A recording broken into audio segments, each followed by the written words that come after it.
Welcome back to another video on building your own version of Airbnb.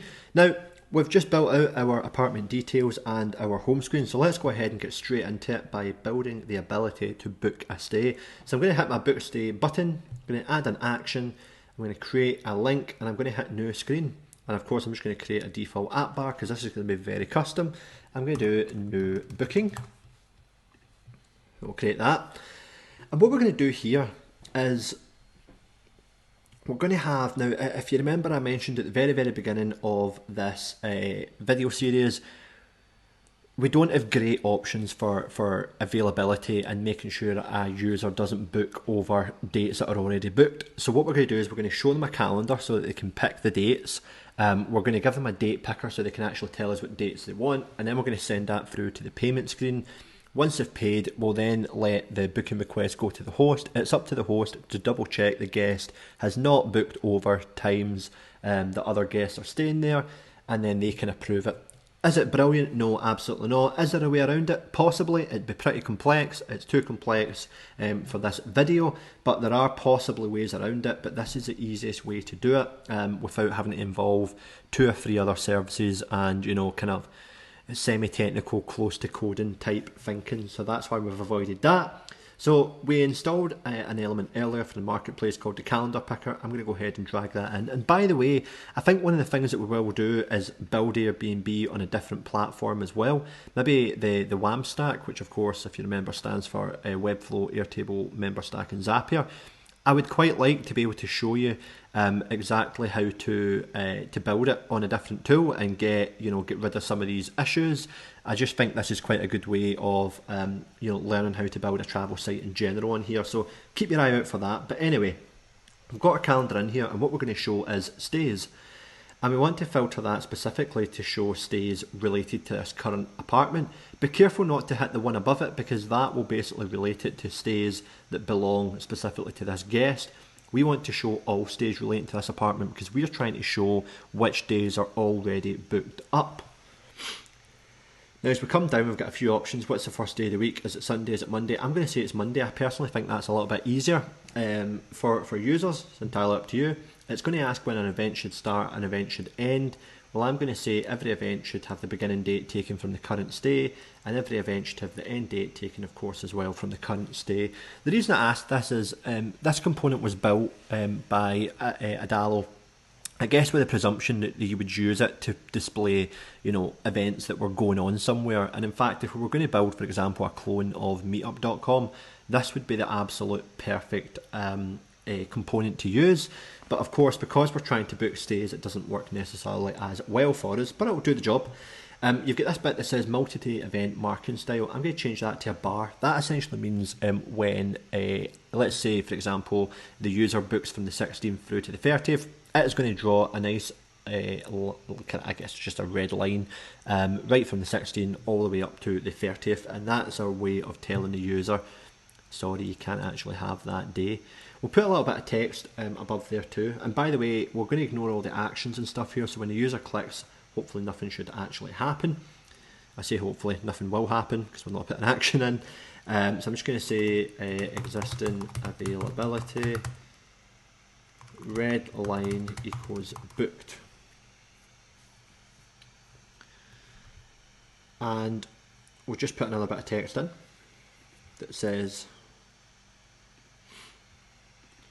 when should your visit begin? And we'll put a wee date picker in there. So we're going to go to forms and fields, we're going to pick a date picker, and this will let the user figure out exactly when they want to come. And we'll also say copy paste that. When should your visit end? Again, copy this date picker. Control C, paste that, Control V, drag that down. And then you've got a couple of options here.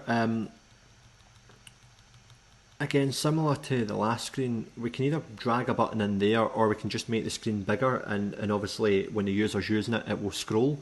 So I'm going to do that. I'm going to edit styles, make the screen slightly bigger. Let's make that 812, keeping in line with the last screen. Make that a little bit bigger. Another thing I'm going to do is just have one more little picker field in there. We will put you could do it, you could drop down for what I'm going to do, but I'm going to use a text input to basically specify the number of guests who are coming along on this trip. Now you could call this guest input. You could use like a drop down if you wanted to limit the number of guests who can come, so you can say, right, pick 2, 4, 5, 6, whatever. I'm going to leave that out, I'll leave that up to you. Enter number of guests. By default we'll say 2, and that's done. And then we'll go ahead, grab this piece of text here, and we'll say how many of you are coming. I imagine it's probably a slightly less hostile way to write that. It kind of sounds quite like, oh, how many of you are coming. Anyway, we'll drag in another button, and this should finish our page. When we get t-shirts made that say anyway, we'll drag in another button, and we'll say confirm booking, and we'll do a wee arrow. What do we do? A wee arrow point to the right, so there, confirm booking. And so we're going to grab all that information, and here's what we're going to do. We're going to create a stay. I'm going to go on here, hit create, hit stay. And let's match up some of these things. So first of all, let's put our beginning date in. That's going to be whatever the user just put into date picker. So form inputs date picker. Now you could give that a better name. I could change that, for example, to like start date picker, and that will make it easier to find. And of course, I could change this second one to end date picker.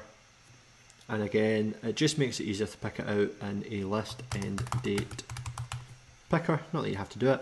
By the way, you can set the default date on these. I recommend just doing the start of today. And I'd also set it from a date and time picker to just a date picker. We don't really need the time they're going to show up. You can worry about that another time. I'll show you one of the cool things. So I'm setting this start one to the current time.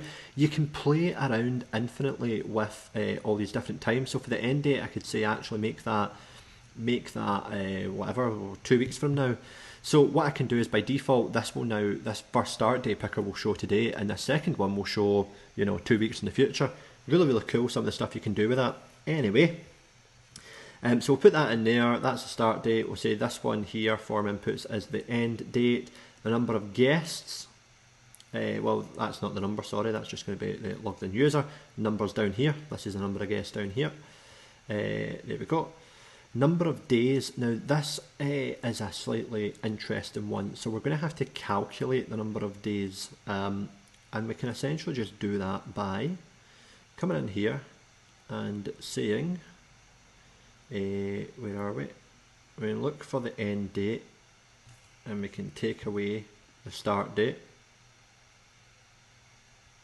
And I believe that will give us a number of days.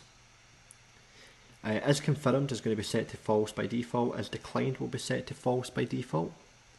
The apartment, of course, will be the current apartment, and the review we will just leave empty for now. So that should set up everything that we're going to do. And I'll just show you, I did do that formula before to calculate the days. I'll show you on the previous demo that I showed you at the very start. So, when you come on here, I did the total number of days. And I think I calculated that, must have calculated that here on the button. So when we did total number of days, yeah, end date, take away the start date. So that should match up nice and easy with what we've got. So what's going to happen is that's going to create a stay, and then of course we need it to take us to the next page, which is where we're going to take the payment. We'll call this pay for stay. A little bit of rhyming or something there. And this is where things get interesting, because in order to take a payment, we're going to need to use stripe.com.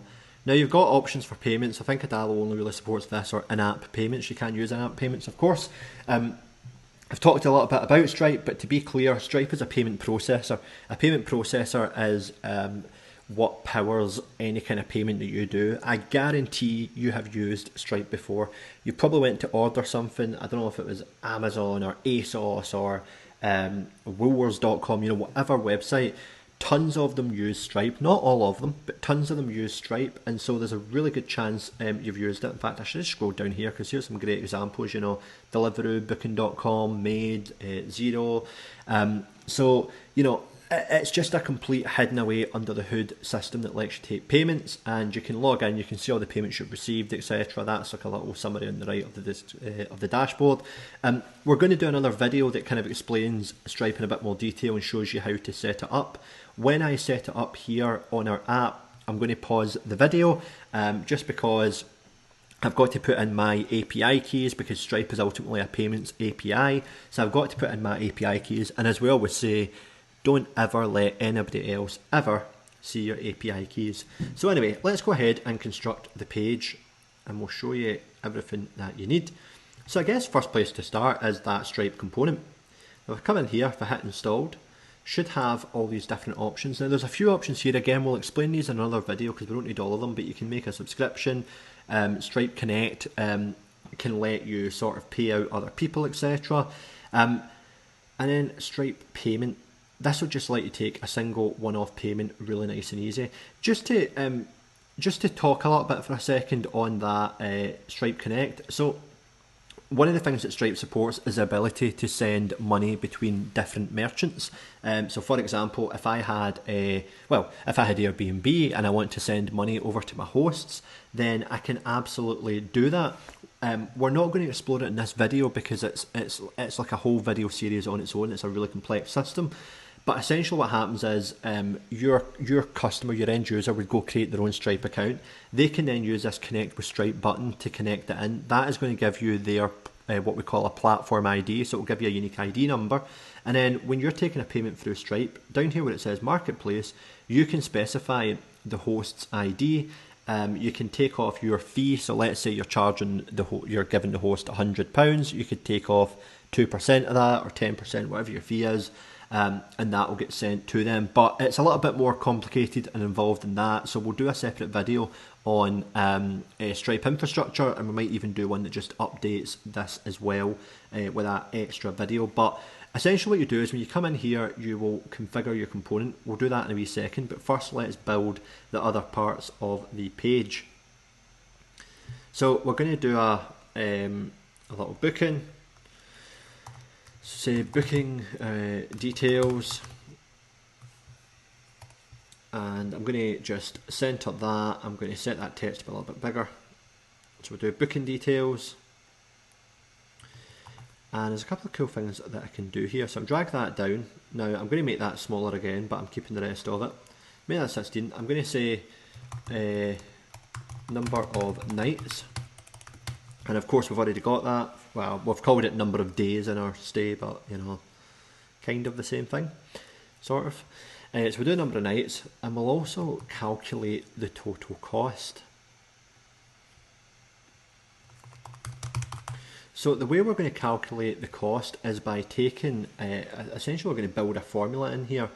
So we're going to say, if I hit new formula, this is something we've not talked about too much, but in the magic text at any point you can start a new formula. And then I can go in and edit that, and I can say, let's do the current stay's number of days.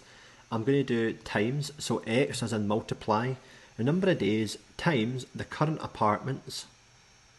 Oh, and we're missing a price per night. So let's just double check, did I miss that off? Here's another good example of you start building something, and you almost always forget a field. So we need a price per night. We need to be able to say this apartment costs this amount. So we're going to add a quick field in here, price per night. There we go. So now we've got a way to sort of say, well, this apartment's worth X amount of money. And again, you would want to come in here down to your little add an apartment part. You'd want to add a new field. You'd want to say, all right, let's add an invisible field, price per night. And boom, quick as that, it's added in. So we will come back up here, back to our formula. So we're going to do stay times number of days times price per night. So what we're saying here is take the number of days, maybe that's 5, maybe that's 10, multiply that by the number of nights, and that's going to give us our cost. But of course what I can also do is I can specify the way this number shows up, so I could show it as a currency. Now I can pick the currency We'll make it Great British pounds, just because we're doing London and that kind of thing. So you can come in here, you can make that your currency, and there you go. It works just like that. So that total cost will show up. I know it's not showing up yet, but it will show up. And then what you can do is in Stripe, you can specify the payment amount. You can do the same. There's just the same formula again. This is a formula menu by default, so I can go current stay. And I will say the number of days multiplied by the price per night. Whenever you see this little X symbol rather than the usual little kind of T, that means it's a formula field, which means you can do mathematics in it. So that little X doesn't mean X is in the letter X, it means multiply. And currency type, again, you can change. I will change this one in particular to Great British Pounds. You have a couple of other options here. We have this option to use Stripe in test mode. So when I enable that, it's going to ask me for my publishable key and my secret key. These are two API keys. Your publishable key is okay for other people to see. Your secret key is absolutely not. You must keep it secret. But when you do that, it means rather than take actual money, you can use what we have here, which is basically several fake Stripe cards, and that will let you test that your payment works without actually having to charge money from yourself. So it's a good thing to use when you're testing and building your app, but obviously make sure you turn that off when you actually come to release this out to customers. Otherwise they're going to be just making fake monopoly money bookings. So what I'm going to do right now is I am going to pause the video. I'm going to go and hit Stripe with Connect, Connect with Stripe, Stripe with Connect. I'm going to go and add Connect with Stripe. It's going to ask me to log in. It's going to ask me for a few details I don't want to show on screen. It's really, really simple. When you click it yourself, it'll be really easy. So don't worry about missing anything. But let me just do that now. I'm going to pause.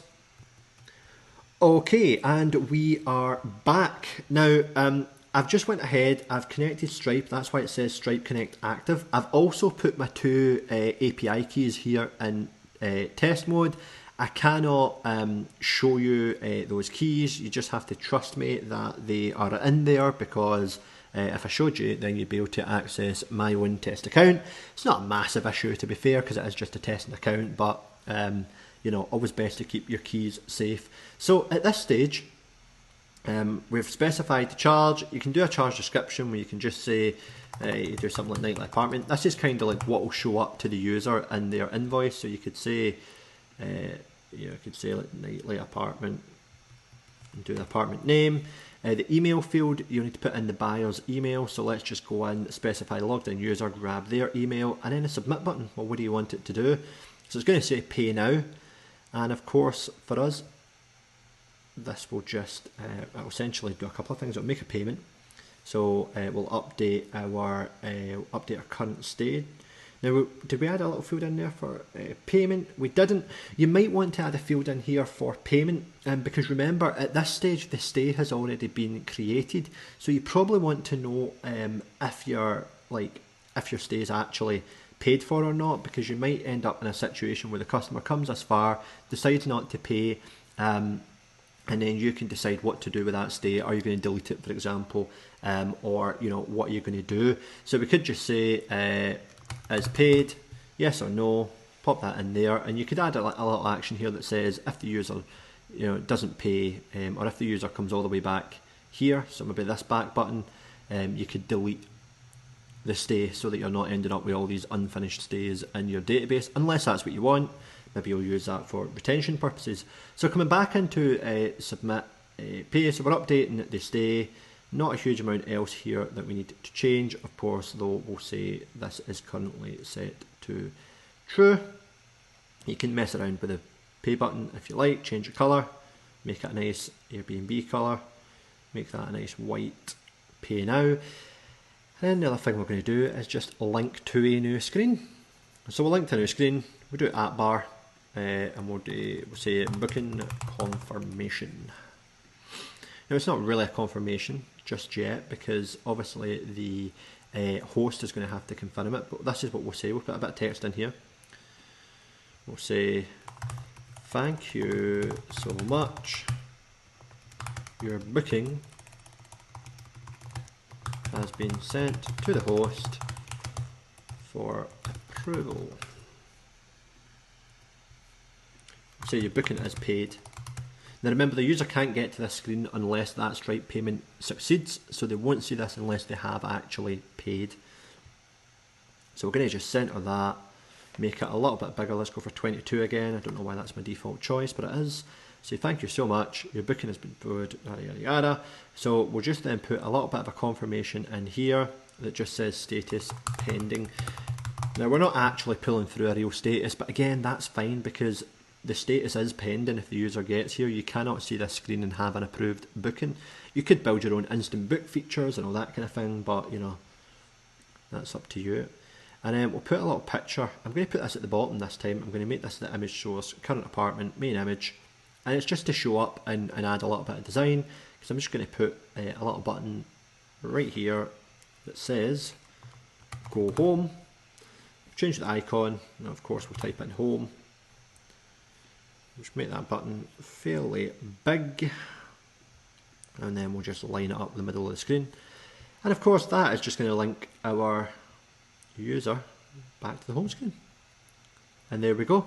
So all in one there, we've created a pretty straightforward kind of push through booking experience. Let's go and test it out, see if it works, see if there's any issues or errors that we've left. So we'll come in, pick Tower Bridge Overlook, we'll hit book stay. So we've got no stays booked yet, so there's no availability to see. April 16th to Thursday, yeah, that's fine. I could come in here and click and change that. I'm not going to bother, I'll just leave it like that. How many of you are coming? Yeah, 2 is fine. Confirm the booking. And this will come through here. Now what I can do is I can come in, I can grab these test details. It specifies, just put 424242, any 3 digits, any future date. So I can come in here, I can go right, put a random date, 01, what about I do 22, and then I can just do 123 as a CSV, hit pay now. Oh, and I got an unknown error. Maybe that could be the problem. That's not the issue. I'll try a different CSV. Try that.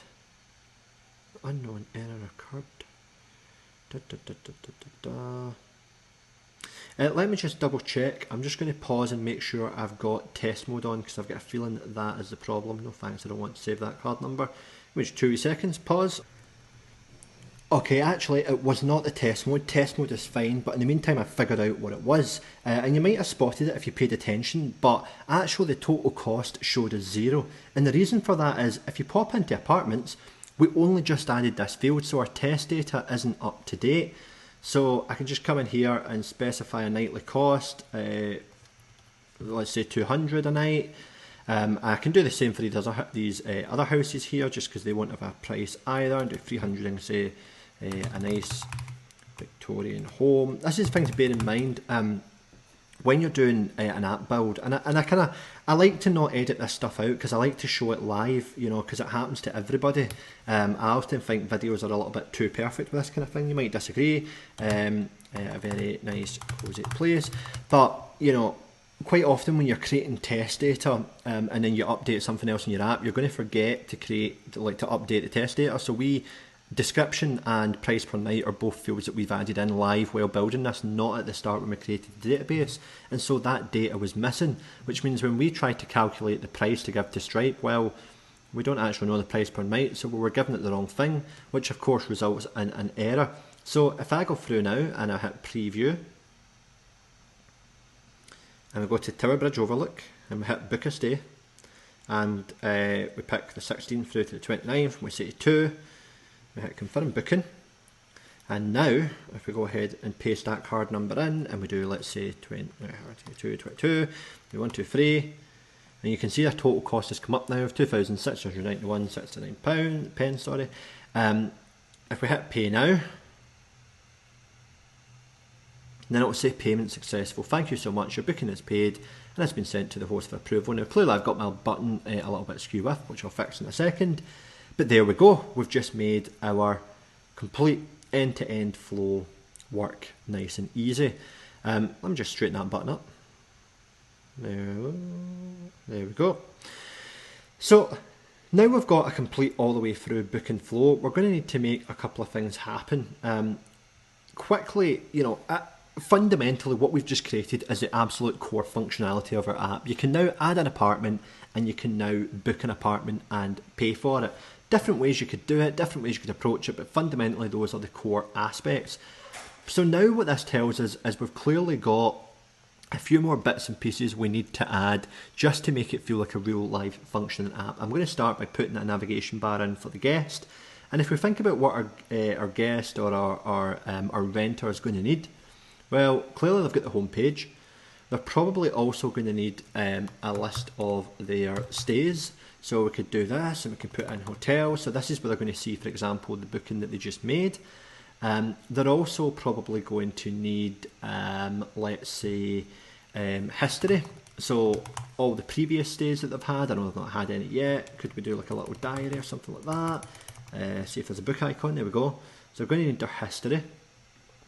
They're probably going to need a profile, so that account circle is perfect because we're going to need to be able to change their profile picture, etc. And then we're going to have a map search. Now this is something I'll show in a video following this one, but clearly given that we're building a travel our app here, we obviously want the ability to search through a map as well. So I'm going to close that down. And what we're going to do is we will jump into the next video and we'll start putting together all these little extra features we need. So we're going to need the ability to write a review, we need the ability to see what bookings were made, which ones have been accepted, and of course on the host side, we're going to need the ability to actually confirm and deny those bookings as well. So let's go and jump into that next.